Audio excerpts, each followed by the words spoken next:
In this video, I'm going to show you the best exercises you can do as a trail runner to bulletproof your ankle against ankle sprains and injury so you can tackle the hardest and most challenging trail runs. If you've sprained your ankle or you've struggled with ankle injuries in the past, the exercises I'm going to show you in this video are going to help give you confidence, help you tackle even the most steepest runs, and give you the strength and stability so you can avoid injury and be able to hit that next PR. So check them out. Hey runners, I'm Dr. Kevin Vandy, physical therapist and running specialist with Competitive Edge Physical Therapy in San Jose. Me and my team are on a mission to reduce running injuries worldwide, and this video is part of that process to give you the education to decrease the number one injury you're going to encounter as a trail runner: ankle sprains.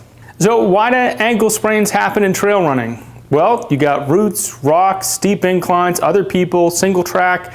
There's a lot going on in trail running. It's not as easy as those pavement runners that you know that are out running road marathons. That's too easy for you, right? You do trail runs. They're difficult, they're challenging. You might climb thousands of feet. It's awesome, but it comes with some risk in terms of ankle instability and ankle sprains. So what causes ankle sprains with trail running? The first thing is you're typically gonna hurt your ankle when you land on something you don't expect. So your body has to be prepared for the unexpected.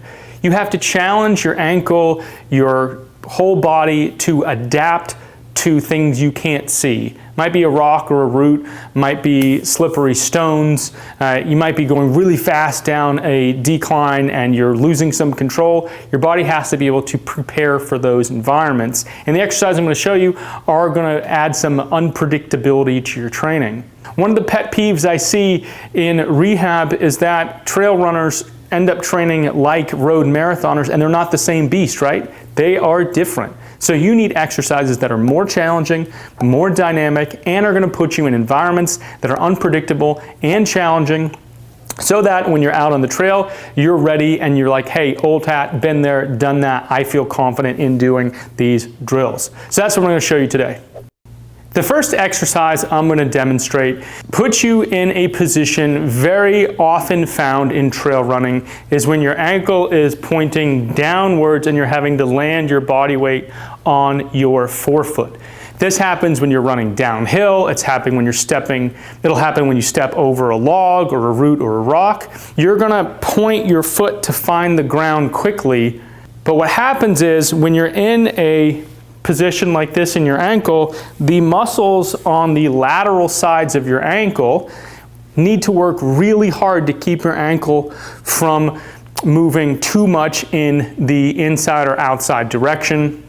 Ankle sprains often happen when your ankle rolls to the outside.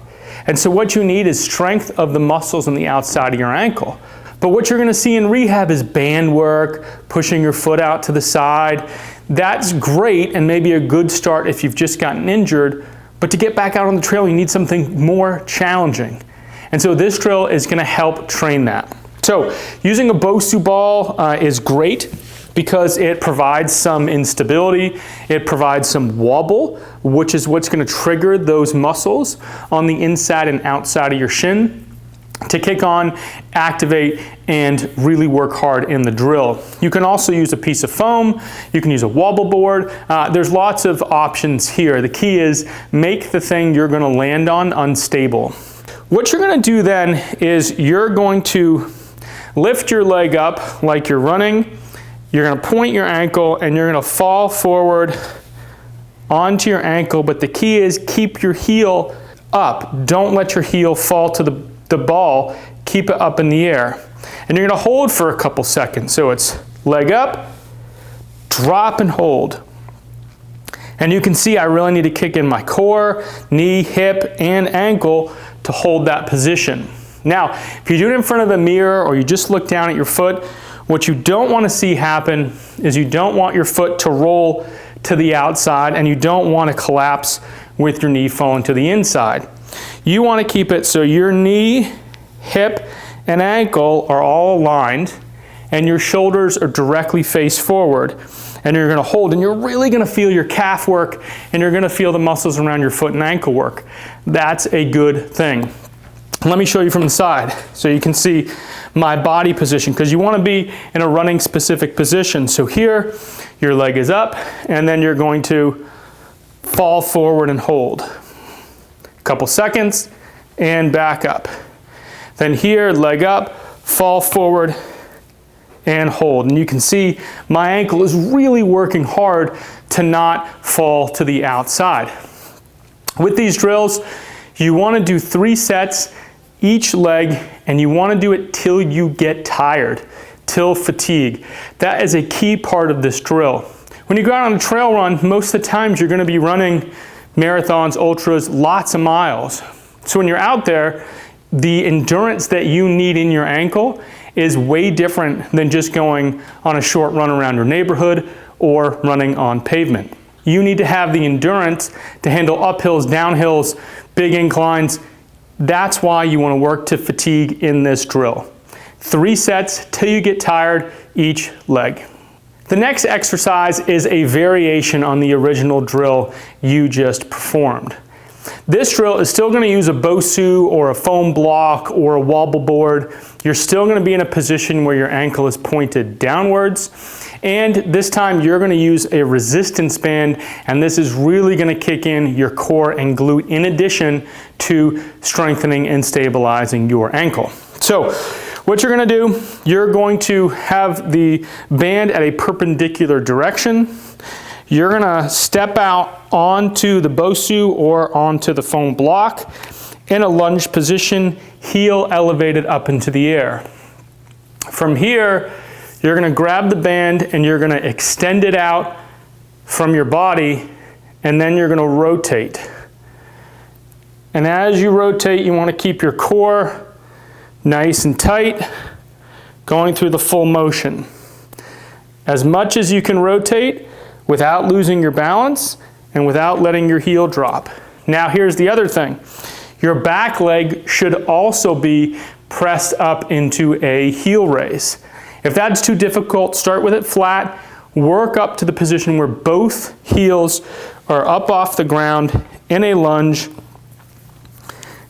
and your core tight as you rotate the band. Again here, fatigue is key, probably rotations of 15 to 20 until your ankle or your core get tired. Here it is from the side view. So here from the side view, you can see that both heels are raised up off the ground. Band is held out in front of me. You could even start here. If this is difficult for you to keep your core engaged and your ankle from rolling out to the side, just hold this position until your legs are burning and you're tired. But the key, keep both feet pressed into a heel raise, keep your core engaged, practice rotating through the motion without losing your ankle stability. All right, so now that we've done a couple drills where you're holding a position where your heel is up off the ground, that works all directions of the ankle, and it's a good bridge into this next exercise, which we're gonna add some jumping. One part of trail running that I get asked about all the time is, how do I run downhill safely? And my answer to that is, depends on the steepness of the incline. If it's shallow, my advice is to lean into the hill and just fly down. High cadence, high leg turnover, use your arms for balance, works really well. If it's a very steep incline, the best strategy I've seen is to take little small steps and jump back and forth over the single track to slow your progression but also use gravity to your advantage. But to do that, you need a lot of power and you need a lot of control of your ankle so that it doesn't roll forward as you're coming downhill. This exercise is going to practice that. So using a Bosu ball, something with a little give to it, could be a half ball, whatever you have available that's squishy and has some instability and give to it. You're going to do a jump to the side. It's going to be a quick landing on the Bosu and then back. So here and back, here and back. So you can see here it's going to be very easy, if you're not careful, that your ankle is going to roll out to the side. Don't let that happen. When you jump, you're going to sit your butt back, bring your chest forward into this hip hinge posture. The more upright you are doing this, the more you rely on your ankle. The more hip hinge you can get, you involve your hip and your knee and your core, So practice getting down into a hip hinge. So hip hinge, hit, back, hit, back, hit, back. So at no point are 2 feet on the ground.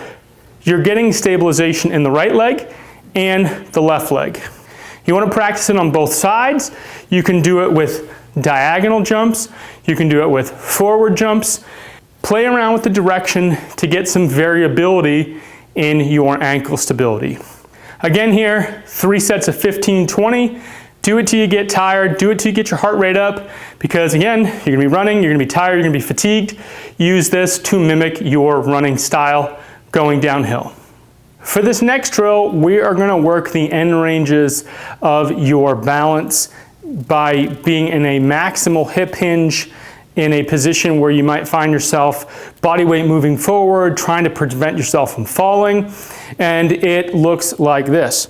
So you're gonna be on one leg, and what you're gonna do is, usually you'll stand on a pillow foam block to make it more unstable. I find most people can just use the ground to start.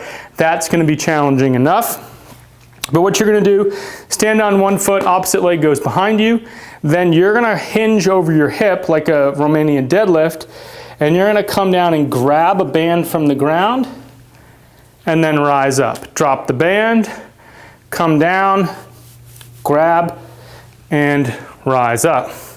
Now, why is this effective? There's gonna be times you catch your foot and stumble forward. There's gonna be times your momentum's carrying you down a hill, and you're gonna find yourself in this deep hip hinge position. So you need stability in your hip, core, and ankle in that posture to be able to train for what it's gonna be like when you go out and trail run.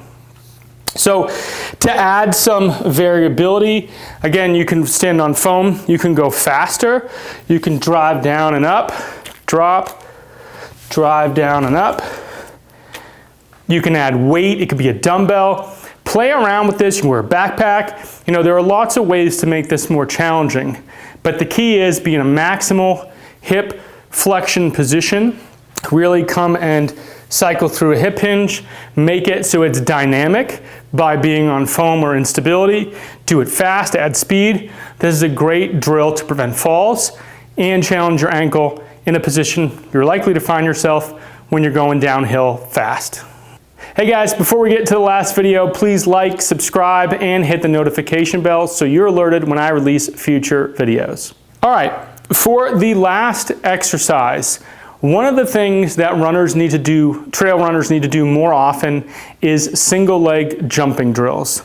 It'd be wonderful if you're out on the trail and you're always gonna have a nice fluid stride like a road marathoner, but that's not the case. You'll see it where you may need to walk up part of the hills, you may need to walk down some downhills, you may be able to fly downhills, your pace, your cadence, everything's gonna change. But the one thing that's different than road racing is there's gonna be times when you have to catch your balance. There's gonna be times where your footfall isn't gonna be perfect and you're gonna have to quickly adjust.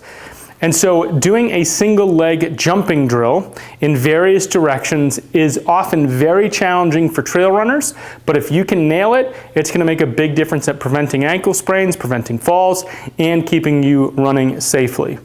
So I like to take a small TheraBand, put it on the ground, gives you something to jump over so you know you're jumping enough. You're gonna lift up one leg and you're simply gonna jump back and forth and then land and hold. You're gonna jump forward, forward and back, and hold. The key is you wanna get off the ground fast when you hit in the front, so it's bam, bam, and hold. Quick, quick, and hold. Now you can do multiple, you can do forward, back, forward, back, forward, back. Whatever, there's no rhyme or reason to this besides stay on one leg, make the transition fast, and have a holding component to give challenge to your ankle. Now, you can also do it side to side, a little bit more challenging because it's gonna work the inner and outer muscles of your shin. So back and forth and hold, back and forth and hold. You can also go in a back, forth, side to side in one set. You can do it in a star. Have fun with it, experiment. The key is be on one leg, challenge your balance, and go quickly. Don't jump, pause, and then jump, pause again. That's not gonna give you the dynamic training you need to mimic running downhill or on uneven terrain. So when doing these drills, you might want to know how many times a week should I do them. Because there's a lot of jumping and because there's a lot of high force in these drills, typically once a week is ideal. You might be able to get 2 after you've done these for a while. Start with 1. It'll give you enough training to then take those skills and bring them out into your next trail run. Hey guys, do this for me. I want you to try these drills, and if you get value and if you find that they're giving you more confidence and more strength and stability when you're running trail runs, drop a comment below and let me know. All right guys, that's it. These are the best exercises you can do to build your ankle stability and strength to bulletproof your ankle against sprains for trail running. Until next time guys, train smarter and perform better.